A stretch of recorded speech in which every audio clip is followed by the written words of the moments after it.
We've got John. It says King of Prussia. Yeah. Is that a real place? It's around Valley Forge, close to Philadelphia. Oh, yeah, awesome. Yeah. All right. Well, thanks for calling. Hi. Yeah, thanks. Basically, I'm calling. A friend wanted me to sort of try out an argument that I have for the existence of like a human soul, the spirit having like reason, free will, and consciousness. Okay. Okay. That's a big one. Yeah. Matter of fact, first, reason, free will, and consciousness, that's 3 big ones. Yeah. Go ahead. But I wanted to try to just make a few points briefly, if that's okay. Okay. Just about like my understanding of the idea from earlier in the show where like religion and the poverty thing, how they correlate to each other. I personally think that it is more like being in that state will lead you more to an awareness of your dependence on God and not vice versa. I think like the fact that there's poverty in a lot of those areas is due to like soil infertility, population density, the fact that they didn't have the same resources and inventors from the Industrial Revolution, things like that. Okay, that's right. That's one of 2 takes on it. My question to that is, you're convinced that it's poverty that leads people to these more religious positions. I think that's one factor that can be. Sure, yeah. sure. My follow-up question is, do you think that has any ties to whether or not those religions are true? I don't really think so, but I wasn't really planning to go there. No, that's fine. I just wanted to check. Yeah. Keep going. And you mentioned something about like the cosmic joke of our immortal life. I think of that more as like a preparation period. Like I'm not universalist where everybody has the same destination in the afterlife necessarily. One of the previous callers said something about the Christian Bible study. I think, it depends on the denomination what their approach to the Bible is. And, of course, in any religion, you'll have believers who are more or less honest or sinful or even knowledgeable about their own beliefs. Okay. But to get into my argument here, and I kind of see this as sort of a background for belief in God, although that's not what I'm trying to argue here. But I kind of see, like, what reasons do I have to believe in religion?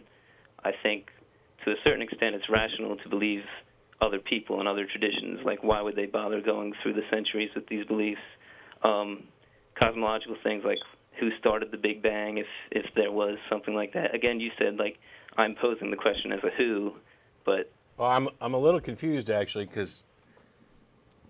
Yeah. You said you were going to argue for the existence of a soul, and that it wasn't necessarily, you weren't going to necessarily argue for the existence of God, and yet the first couple things you pop off are the argument from popularity, which is why would they believe these things for so long, to which the answer is because they didn't know any better.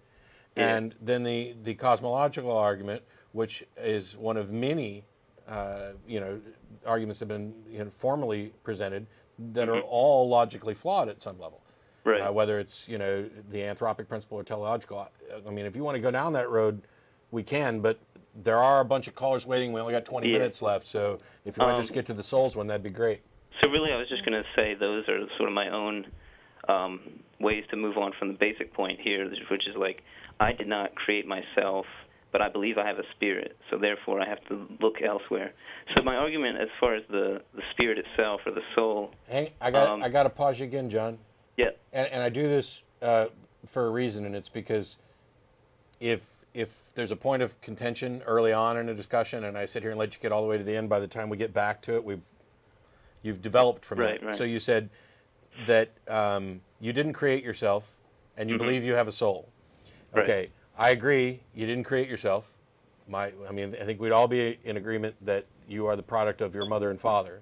Mm-hmm. And the second thing that you said, where you believe you have a soul, if you're going to start off with that as a presupposition, you've kind of already set yourself up to argue in a circle. Well, that's what I'm saying. I'm saying I draw that from the argument that I'm about to go into. Oh, okay. So you just stated the conclusion up front. Go ahead. Well, so what are you defining? What's your definition of a soul? So, my friend pointed out that I'd probably have to be pretty good with that. I think it's like the non-material, self-conscious aspect of your being that incorporates free will and reasoning, like the mind. Okay, but we already know that the brain's responsible for reasoning. Well, we know that at least what I would say, the soul makes use of the brain. Oh, you think? And draws from our perceived knowledge from our senses. So the soul is the non-material part of your being that uses your brain. Yeah. Okay. What reason do you have for thinking that even exists? For the soul. Because I'm curious, because in a lot of ways I could say that a soul is the non-material part of this cup that keeps the water in. Right. So I already know that function's done by the cup. So what justification do I have for adding a soul as a non-material, non-demonstrable aspect of this cup that does the function that we already know the cup does? Well, you could say that it never acts on its own behalf. But then we get into the argument for perception of mind in other beings, this hypersensitive agency detection device theory of mind. Yeah. But the point I wanted to get to is that I think in our own consciousness, the fact that we have an understanding of what, even discussing this with you, the fact that I say the word soul or spirit and include these other things, consciousness and free will, I think just the fact that we have an understanding of what they mean sort of proves that we have some non-physical element. Really? So the fact that there is meaning there. So, John, the fact that when I say unicorn, you understand what it means? Does that mean unicorns exist? No, but here's why. All right, so that debunks what you just said, I think, right? Well, here's why you believe you. Well, so with a unicorn, basically you have the image of a horse. No. All right, we could pick something entirely different. What we're talking about is we've defined a term, and it has entered the public consciousness as a meme. That doesn't point to whether or not that doesn't tell us whether or not it points to anything that actually exists. Well, here's what I'm saying. We can use the unicorn as an example. You can do the unicorn. That represents things that we do know the meaning of: a horse, a body, a shape, a dimension, length, width, volume, mass, whatever. But all these other things are things that we know of that are not spiritual. Right. But when I say spirit or soul, there's no non-material, or there's no material things that add up and convey the meaning. Which is why we had you define it at the beginning. Because when you say spirit or soul, I have no idea what you're talking about until you define it. All I know is that spirit and soul are words used by people to describe a number of things, and they all mean it slightly differently, which is why I have this huge problem with the word spirituality, because it's a useless term. So we had you define soul as what it is, and you gave us a definition. That's why I have an understanding of what you're talking about. Okay, it's not because it points to something real. But tell me why you understand free will. Why I understand free will? How I don't does know. That convey meaning probably to you? Because I was taught the concept and have debated it a number of times. Yes, but why did the original people who developed the concept come up with that concept? Well, they're describing the limitations of behavior. That's very vague. We make up words. Will. To have a will, where does that where do we derive that from? Desire? It's a brain state. How is it a brain state? You haven't identified a gene that makes that happen. You haven't pointed to the exact fabric of the brain. John, you don't have to identify a gene to know that something's a brain state. What you have to do is use an EKG. No, see, you're arguing from the same sort of abstract points that you're accusing me of arguing from. What? Sorry, what? You're using the same sort of abstract points that you're accusing me of by saying brain state. There's nothing abstract about a brain state. No, it's not. It's not abstract at all. The fact that we don't completely understand it doesn't mean that we cannot test and identify discrete electrochemical brain states. We do it all the time. But we can never prove the direct relationship between every one of those and a behavior. So what? So it's incomplete.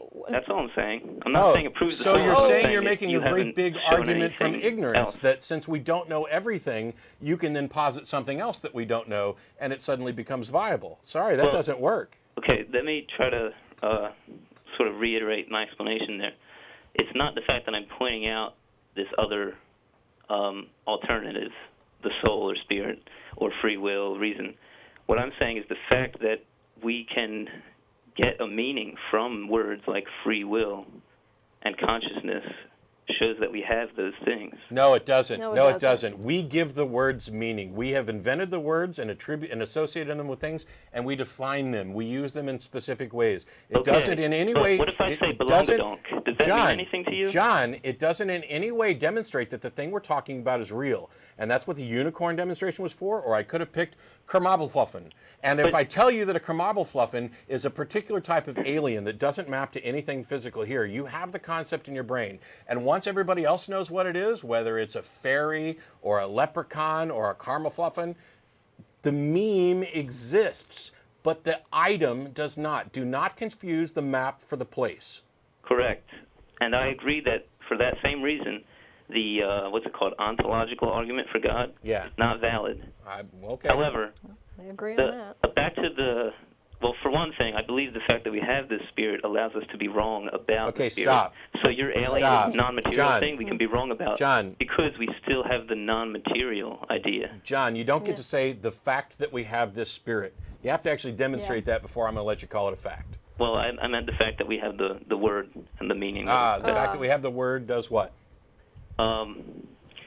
It's along with the alien thing that you said, like the fact that we can, okay, not the fact, but I mean, it is a fact for some of us that we understand the meaning for that word. And I think that with your alien example, like if you can associate that with something that's not physical, I would conjecture that that's because we have this soul that lets us think about things that are non-material. You're only just defining the soul as non-physical.